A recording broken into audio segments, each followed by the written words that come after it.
Mark had a pretty good start on the question we had in the initial morning. I mentioned what we are looking for is how can we all work together. It's not only tech alone. We want to work in collaboration with state, with different agencies, for private, nonprofit, all of us in working together. How can we develop this center? What should be the, you got a brochure which had a initial vision and mission which we drum up. Academics are good at that. If you leave us alone, we'll figure out everything, but we will not go anywhere, okay? So, because we are good at it, okay? But you know, our objective is to all work together and do something for our state and our community, which, and I always, when I talk to the group, I say, let's create a model which goes all around Tennessee, but also the nation want to adapt that. And Dr. Chitham just pointed out that, hey, in Tennessee we can do things like this. Let's do it so that nation can follow. And I think that's where I am driven. And I get excited. As I mentioned in the morning, I have a personal story to tell, and I hear this all discussions today and realize that, you know, a lot of things relate to it.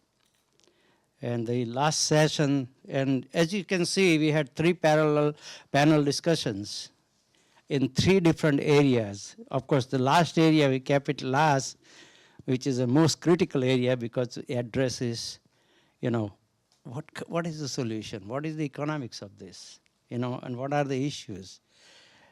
It is comprehensive in nature, and if you look at the faculty members who will be involved from Tennessee Tech, are not only nursing, but nursing, sociology. I'm still looking from someone from psychology, because I think that is also critical.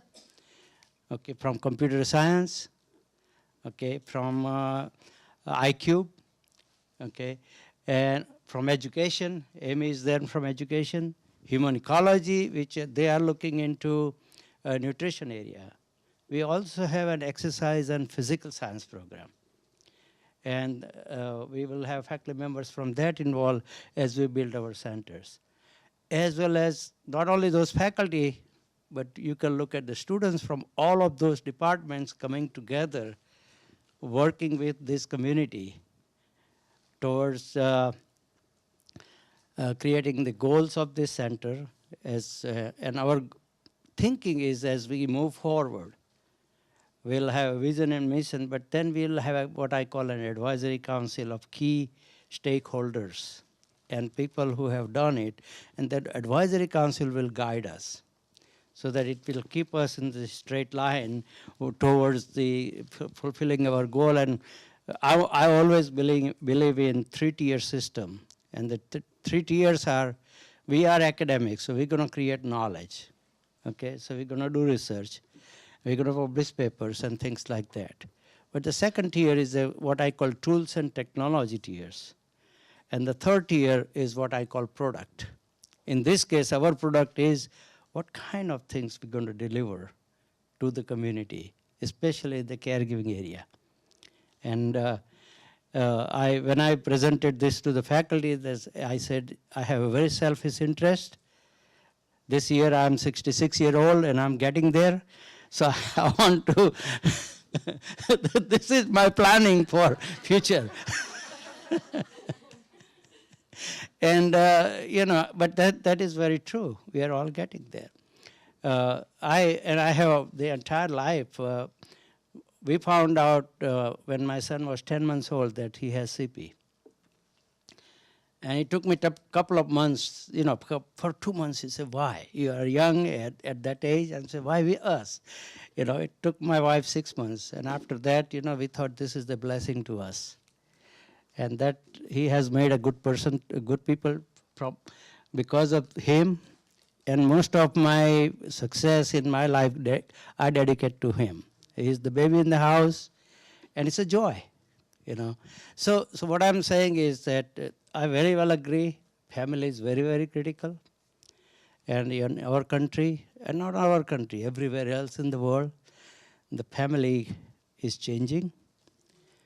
I was thinking there, sitting there, I was a caregiver when I was a 15-year-old when my mom got sick. She had a cancer.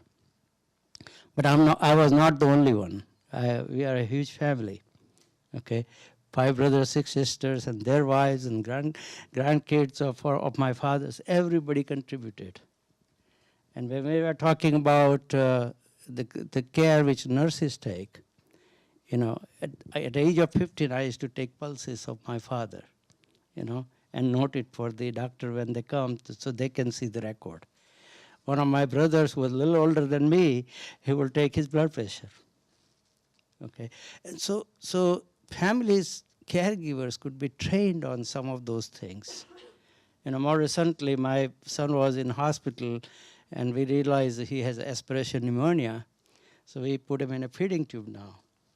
Okay, and hospital offered us that we'll have a nurse come in and help you with this, starting it and giving him medicine through IV. We had a nurse coming only for the first day for us to, her to teach us. Now we know how to do it. And so that's where family is comfortable with, right? So I have my own personal experience in this area, but at the same time, I think what can we collectively do for the entire community? So this particular session is for you guys to tell us what should we do. But before I go and you guys start telling us what to do, and we are recording this, I want Amanda to say a few things and some of her impressions of the day, and see how we go from here. The one thing that I would like to leave you guys with is don't stop collaborating. Don't stop talking to each other. One of the things that I've realized as I've been a part of rural task force efforts or other organizations where we brought people together are all of the good things that happen just by getting people in the same room that weren't even intended consequences of whatever the program was. So you find somebody who's got a similar situation, or you find somebody that's got a resource that you need, or you know somebody to ask about something. Those are really critical things that sometimes we don't get because we often operate in our silos and we don't get to come together as a community and talk about a similar issue. So I would, my words of encouragement to you guys are continue to work together, continue to reach out to the people that you've met here today. And coming in, it's been an honor to listen to your enthusiasm and your interest and your genuine compassion for this topic. I'm out there on the in the rotunda, it's got doors up there, and I think we all went through the compassion door today, and it's really, it's very encouraging to see all the work that's been done in this area. Thank you. I know just before we went on a break, we had several hands up to give their perspectives or provide some input. Who would like to start? I just want to pick up on the question that we ended with, what can we do today?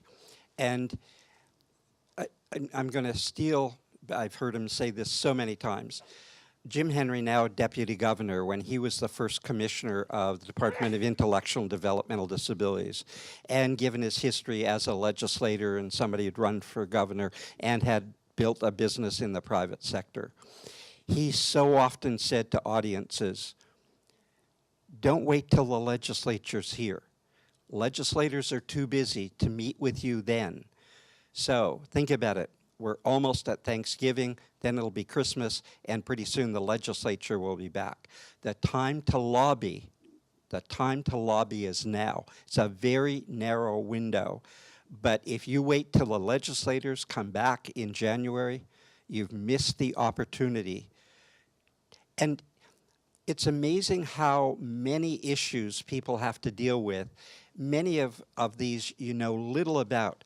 So legislators appreciate hearing from you about issues, why they're important, why they need to support it. And you know, that's a grassroots movement that needs to take place. But I think, as I said, so often I've heard Jim Henry say to audiences of providers, of families, of others, Meet with your legislators now. If you're looking for more funding, educate them about the issues. They may not know much, so educate them now. That's something we can all do today and need to keep doing. But again, that window is small. Thank you very much. Let me echo that. As we are thinking, in fact, we are working on this caregiving idea for almost 6 months now, 6 to 7 months, and we had several meetings. Every year we do put down some items on legislature request, and this year we have put in caregiver. My view on, I always look for seed funds. The reason I call it a seed fund is something that you started. And then throughout that, you start building it and you start looking for foundation fund, you start looking for research proposals, because research proposals take 1.5 year cycle. You have to look for funding, you submit a proposal, 8 months later you get a rejection, you get up again, start writing again, and maybe next round you get funding. Okay, we're going to continue to do that. Okay, but then you need some seeds so we can grow with, and that's what we have requested. So any help you guys can provide on the legislative side, that will be very, very helpful, because I think you need some funds to at least something get going. My view on this, that center like this, we are academics, okay, and we are faculty member. I've been a center director before, but I taught only 1 course per year, okay. Our faculty teach a lot. So I'm convinced that if you have a center like that, you need a center director who wakes up every morning thinking about center, and that's the only function that person has. And that person works with community, that person works with faculty members, that person works with students, and that person is the champion putting all of this together. And that is something we need to do to start with, and that's what we are looking for. And we're working with our foundation, and as Kevin Braswell told us this morning, we already had a lead, but they decided to put their money someplace else. We'll continue to do that, huh? We got another lead now. So we will continue to work with that. I'm pretty well convinced. All my life I'm convinced that if you have something good to do, and if you're going to contribute good to the society for the goodness of it, somebody will come around to fund you, but you got to be convinced that you have something unique to deliver. And I think this is great thing. I'm very, very impressed with all 3 panels and the way it was handled, and all of the participants who contributed to that. This is beyond my imagination. I thought, it'll be good, but this is great. We have got a lot of information, which we'll go back in December and start looking into it, and that's how we're going to start designing and developing center. And then we'll bring you back, some of you guys back to guide us so that we can do it right. Who else wants to? I would just like to say from the northeast corner of the state that, and I think you have done this, but that you continue to include the entire state and not just this region. That we include Northeast, that you include Chattanooga, that you include Memphis, that you include the northwest corner, that it become the state center for caregiving. And I say that because in the length of time I've been in Tennessee, which is going into I'm in my 7th academic year, I've been a proponent for something related to elder and caregivers in the state. And this is the first real energy I've seen around that. So I think the time is ripe to look at the entire state and not just one, and not only the entire state, but when I first saw the model for the center that you had, I was really excited to see that it was not all one-sided.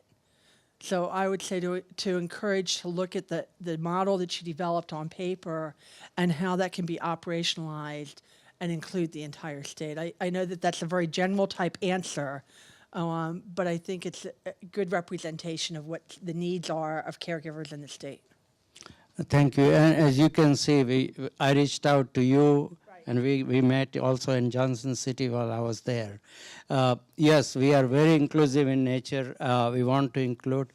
But when I lived in Mississippi, most of the Mississippian thought that Memphis was part of Mississippi. That was the north capital for Mississippi. And living in Tennessee in this area, many times I feel like, what I hear from other communities, that Memphis is not part of Tennessee, it's a different state. So I absolutely agree. I have a great time linking with Chattanooga and Nashville, I think maybe because of the proximity. We would love to, in fact, I'm trying to reach out to Federal Express. And I found one of my students is there, so now I found a link. So we're going to approach them pretty soon. But yes, no, we are very inclusive. We would love to include the state and everyone who wants to participate. Appreciate it. Thank you. Anyone else? I will say, as you're going to include people in the state, you've got a resource here that's got counterparts in all the regions of the state that can help pull in some of his counterparts to the conversation. And Mark will tell you we are partners, okay? We are, and Holly is part of our group. And I keep iterating to them that you're going to remain a partner. And same thing with UCHRA. So we definitely, this community comes together pretty fast. And we work together a lot. Anyone else? Yes, please. I just have a couple of points.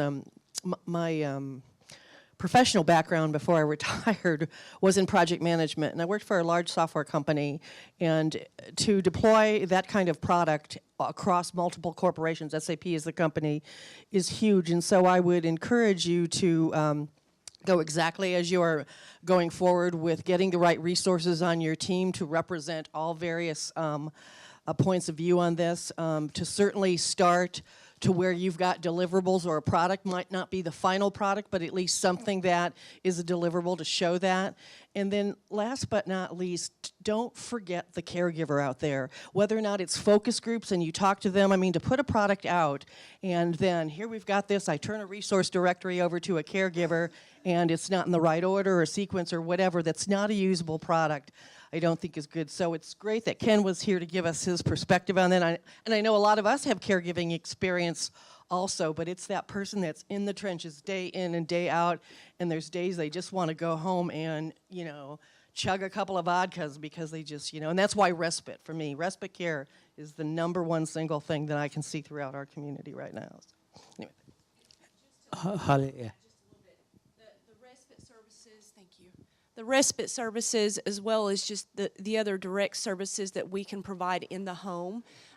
As we all know, there are waiting lists for the DIDS program. Amy and I was talking about that. We know there's waiting lists for our programs. Anything that we can do to relieve some of that waiting list burden that we have and be able to provide those services, because as Claire mentioned too, it's so hard for the staff, and I know DID staff as well, to go out and see these families in need and have to tell them, yes, we see your need, but I'm sorry, we have to put you on a waiting list. So if there's ever opportunities to develop models, that would be something that would alleviate some of that financial burden for the state and provide those services. We want to keep that a priority as well. And we, as I mentioned just before the break, that we took a note that respite service, and we are the right organization, because if I mentioned 6 to 7 departments involved, they're students, so we have good resources to, because respite service may be for 2 hours or 3 hours or shorter period of time, and it's not long hours, and our student can fulfill that as we go on. Cookville are so lucky. Do you know that you guys have the only state certified respite care facility with Infinity here? I mean, it's amazing, and you're lucky. They do a wonderful job. Affinity Adult Daycare is almost a hidden resource, but it's wonderful what they do. I think another group to keep included in this conversation is the faith-based community. So even as a state, we've been looking more and more how we partner with the faith-based community, because a lot of times they can help fill some of those gaps when somebody needs an air conditioner and there's no way that the insurance is going to pay for an air conditioner. And I think that they can provide a lot of, we talked a lot about the needs of caregivers and the toll that it takes on them, and they can be a great source of support in that area as well. Thanks for point that out, because we did have that conversation in one of these sessions about bringing in faith-based organization, because caregivers, before they look for this kind of resources, very first approach is going to be the faith-based organization, their church or wherever they are going. So it's a very good point. So. You mentioned earlier about like mental health. A lot of our caregivers can't get to their churches, and if we find a way of giving them that respite care so they can get to their church, so they can get that spirituality, that would be wonderful as well. You mentioned mental health, and I do want to point out, I mentioned first thing in the morning that I connect dots on campus and bring groups together. Another thing I tell them, think globally, but act locally, and we got to have a global view. Becky mentioned ISA Center, which is not too far from here. They will be part of this. But I'm working with a group, and Dr. Chitham, you will be interested in this. With our computer science and virtual reality and education, I'm working with a group in India. And this person, when I was at UAB, came in to give a talk. Came to know the person. The person is an ENT specialist.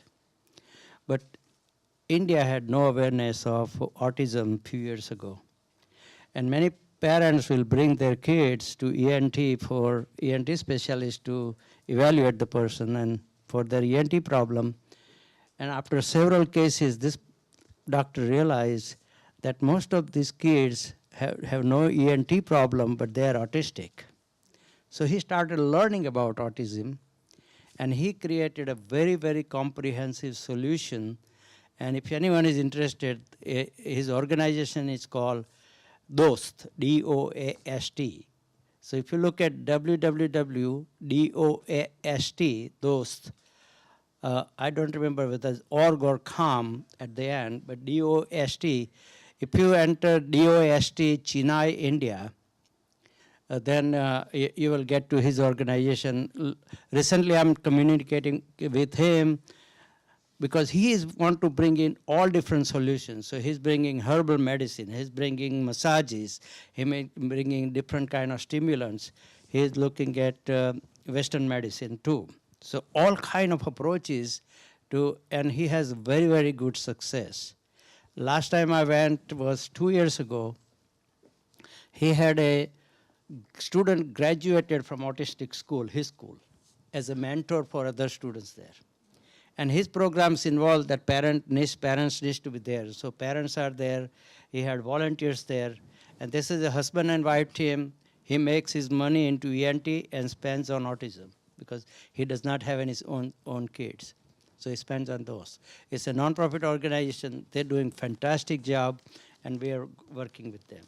So I think we need to keep open mind to look at, we talked about looking at different cultures, and I bring in different culture because I was raised and born in India, and I came here as a young adult. But I think it's very important to look at all those things, and we can bring that perspective too. So things like that, I think the Isha organization brings something. They are about inner engineering, so they have an entirely different perspective on how you deal with these things. And there are many cases. They have many drug addicts who go to Isha, and then they keep on coming, and they become drug free, and then get dedicated to work on improving their health. So there are a lot of good examples like that. Yes. And I do think we need to keep in mind our culture. I mean, it can be different across the state, but especially in Appalachia, we have, this is where I was born and brought up, and I feel like I, am part of this culture, but it is a little different, and people are a little more guarded and independent and a little something reluctant to accept help. So I think that we have to tailor whatever we're going to do to meet the needs of a culture that, you know, we need to figure out how we can help them. Agree. Yes, please. I would like to piggyback off that. I'm in the Center for Appalachian Studies and Services, and as an anthropologist, one of the things we would say is that go talk to people and ask them what they need. Let them tell you what's going on, and certainly there can be different cultural and regional and sub-regional differences. So the important thing is to always start with people and let them tell you what's going on and go from there. Thank you. Anyone else? I hardly ever say to anybody anymore, hi, I'm here from the state and I'm here to help you. No, I'm kidding. I think the point you make is one that came up earlier in terms of being person-centered or patient-centered. You know, listen to the person, they will. And there's no point in trying to impose something. If you can make a small gain that they're interested in, then you can build on that over time. And I tell you, we have learned that, and you have probably at ETSU have learned that too. And you go for student recruitment. Someone like me goes in front of students with shirt, coat and tie and everything. I put students to sleep. But if we send our students who are good students and send them in front of them, and they talk in their language, you know, how cool it is going to be at Tennessee Tech, and they glue to them. So we are using that IQ place, and if you come back again, we would love to show you that place. Each and every college student has an internship there, and they work there. We have around 45 students and 16 full-time people there, and it's a glue on campus.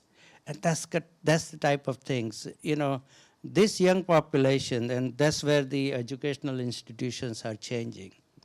That if we teach our students the same way we learned 50 years ago, you're going to run them off. They are grown up on cell phone and smartphone, and if they can find something on the smartphone and you are bombarding that material, they are no longer interested. They have very little patience for things like that. And that's the entire community of students coming up, you know. I have a 6-year-old grandson, you know. When he was 4 years old, he will call grandma and say, Grandma, oh, no phone, I'm going to Skype you, okay? At age of 6, he dials the number to Skype the grandma. So what I'm saying is that you're dealing with that upcoming culture, and you have to be aware of that and see how we can figure out how we can deliver the material to them. Or you know, it's storytelling, the story with facts. How can you tell that? So you get their attention. I absolutely agree, yeah. With the next step, kind of working off what you brought to the table about the Rosalind Carter Center and looking at some of their modeling, would the next step be to do a needs-based community assessment? Talk to people? I mean, would that be the next step for your group? Yeah, I think that we need to be, by the way, Rosalind Carter, if you see my brochure, that sentence from Rosalind Carter came from there, right? And Dr. Esom is the director of the center. She was the first person I sent an invitation to. She has a conflict, but she did tell me that she will be very happy to come down. We are going to, our group as we move through, we're going to take some of our faculty members and visit Orange Grove. Kyle left. We're going to visit Orange Grove. We're going to visit a facility in Cleveland. There's a facility in Fairfield Glade, one of the face-bearer organization, as caregiving center, as well as Rosalind Carter Institute and some others. So, you know, just to get an idea how things are done, what they are doing, because you got to do that homework for you to put this right thing together. And understanding the community, I think we, with UCHRA and UCDT, we have pretty good perspective on where things are needed. Am I right, Holly? We have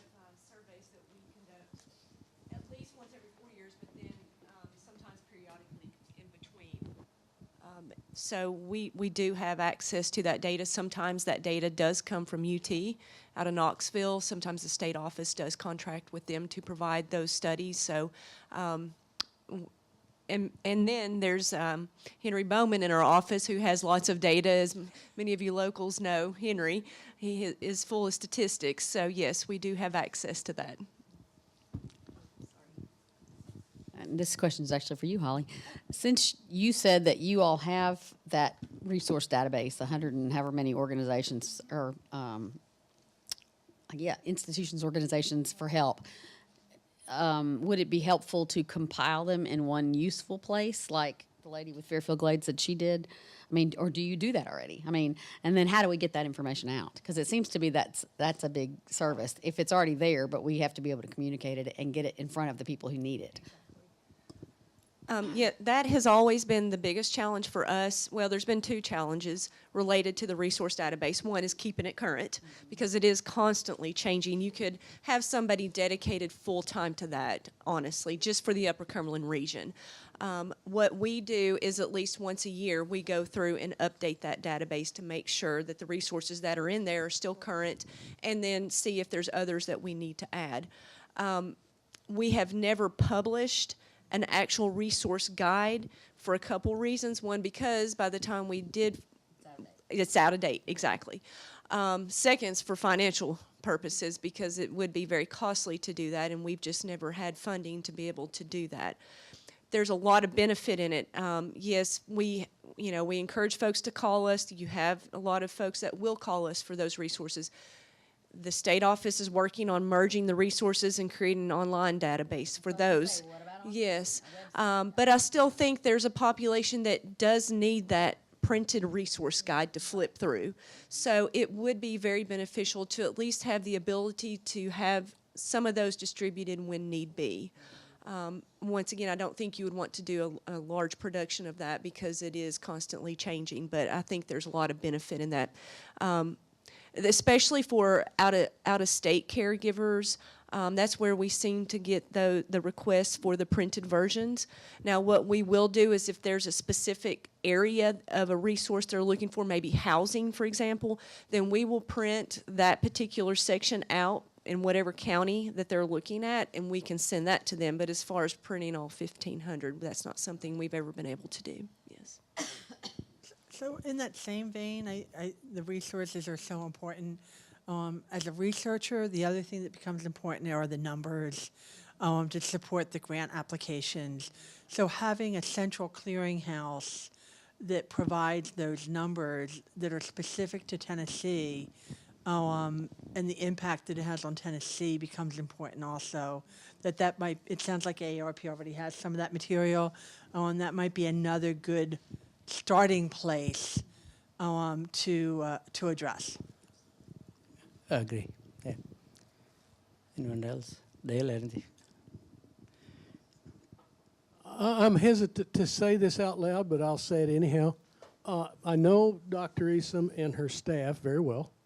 And there is a section in the Caring for You, Caring for Me, which is a Caring for You, Caring for Me, you don't need to know all that, is a 5-module course, but there's one module in it that is focused around bringing caregivers and professionals together and teaching them to talk to one another.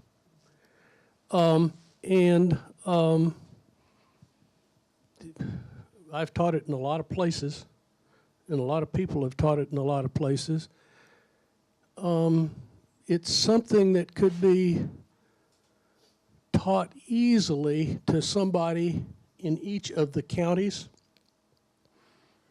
and the cost would be $60 for each one of the manuals in order to have the right to copy and use the materials with whoever you wanted to use it with. And I'm sure I could find a trainer who would hold a training session for 15, 20 people that would do that for nothing if they purchased the materials from the Rosalind Carter Institute. and I'm sure I could get their permission, absolutely would guarantee I could get their permission to do that. And I bring that up because one of the things that you need to do, my opinion, I feel needs to be done is that if you are to establish a center, you need to build a reputation quickly with the caregiver, with the caregivers that are out there in the arena. And I am a big proponent of doing needs assessments, but they've been needs assessed many, many times. Every caregiver has been needs assessed many, many times. The best way to do a needs assessment to them is to come in the name of the center and deliver a product that is useful to them. And I know from experience that if you can bring together 2 or 3 professionals in a county, you can get a lot of caregivers to come simply because they want to rub elbows with those professionals. And that's your opportunity to train a whole bunch of people real quick in the name of the center, and at the same time to get an assessment from those caregivers about what their needs are. And the product that you're delivering is teaching the professionals what the caregivers need. And I usually say, go find the most obstinate, difficult, hard-headed professionals that you can find, the ones who everybody says is a rude person, and bring them to that session and find the caregivers who complain the most. And once they spend that 2 hours together, they will walk away having a totally different opinion of each other in the positive direction, and they'll now have a common language with which to begin to talk. And that doesn't matter if you do it in West Palm Beach, Florida, Charleston, South Carolina, or rural Appalachia, because you're doing it in a local sort of thing. So that's something to think about, and an offer about something that could be done like soon. Thank you very much. I think that we'll definitely take a note of that. Yeah. Anyone else? I have a question here. Use this one. Having just recently entered the grants area, but Dr. Sony has more familiarity with it, and several of you do too, I'm sure. One grantor in particular I'm thinking about, and I know a lot more, deal with measurables. How do we turn this into something we can put our hands on that delivers measurable outcomes in terms of grantors? Is there an area that we can do that, or that we can visibly see whether we're being successful or not in a certain period of time? And maybe there's not an answer to that today, but that had crossed my mind. And that is something, any grant application, you will have to, tell them, hey, this is what we're going to do, why you are the one you're going to do it, and how you're going to do it, and then what you're going to get out of it. But What's how the do you know outcome? whether you've been successful in the situation of a caregiver? Because that's so subjective. Yeah, but I think that's where you tap on the resources of the community and things like that, yeah. Pre and post course evaluations from standardized systems help you and that's why I mentioned Caring for You, Caring for Me. What you charge people to come is to do the pre and post evaluation, and I've never seen one that didn't improve, some more than others, but The stress aspect that Flo talked about too, that's going to be a primary indicator. I'd like you to focus on the health aspect, not just on the stress aspect, or to focus on the aspect that is most important to that caregiver. Because one of the trends is looking at patient-centered care and tailored care, and I think that becomes important. In regards to Jill's, is it Jill? Is that right? Tracy, I'm sorry. Tracy's comment, I would say, and I think you've done this already, in regards to the deliverable and the measurable, is to look at what is the mission statement and what is the vision statement for the center, because that's going to provide the direction. I think that could be done off of the model that is already present and have it tailored to the state. I think that that's something that's easier than to sell to a private foundation, and then how does everything fit underneath that?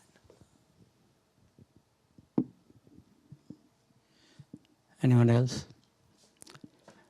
I mean, this has been a great day for us, for Tennessee Tech, and I want to thank all panelists and moderators, and especially the team at Tennessee Tech. I think we have a great interdisciplinary team come together, and it shows, and I appreciate the ETSU team. Amanda, thanks for coming. Please report to Amy what you thought of this today. Amy is from this town, and she is also a good supporter, as well as we work with ECD a lot in several areas. But you know, we are very, very thankful to Dale. Thank you for coming, and Dr. Chitham, and all of you. Yeah, thank you very much for coming. And this has been a good day.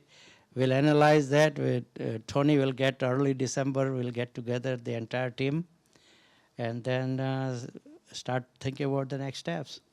You mentioned if we speak to our legislators when you were talking about the seed money and different Yeah. things like that, you said you have a line on your requesting budget. We have. Did I hear that correctly? No. We don't have a line. What we do every year, we talk to our legislatures and tell them, hey, these are the new things we are doing, and then caregiving is one of them. So we are going to request to our legislature, and Ryan Williams and Paul Bailey were here this morning, and they will be part of it. We have a day of advocacy on the Hill. And Yeah. we frequently not only speak about maybe what we have, but what we see as needs of our aging population. So if you could get some verbiage together, We would love to do that. I would Yeah. love to know. I want to say exactly what you want me to say. Well, every time, the legislature side, every time any of the organization are there at the Legislative Plaza and talk, hey, Tennessee Tech, we are doing this, that registers. That helps. So I have a quick question. Sure. I know that I think it was Becky, the Becky person from McGrath. CBS, Yes. PBS was here. Are you going to be putting this in the local paper? Yes, this is going to be in the local paper. We do have a local paper here. Okay, because I was going to say, if you have the write-up, if you email it to me, I'll see if I can put it through the university channels. Oh, very good. East Very good. Tennessee, and and maybe the people from Chattanooga could do the same thing, and it just gathers attention. Sure. And, if it's going to, this kind of center have a state impact, I think the state should be behind it. And we are willing to work with Chattanooga, Knoxville, and all the others. And I think that's what we should do. I also believe in step at a time. So you don't want to step into something which is so overwhelming, you don't accomplish anything. So we'll have to take step at a time. Anything else? Listen, I thank you very much. I know you had a long day, and appreciate all of you. Thank you.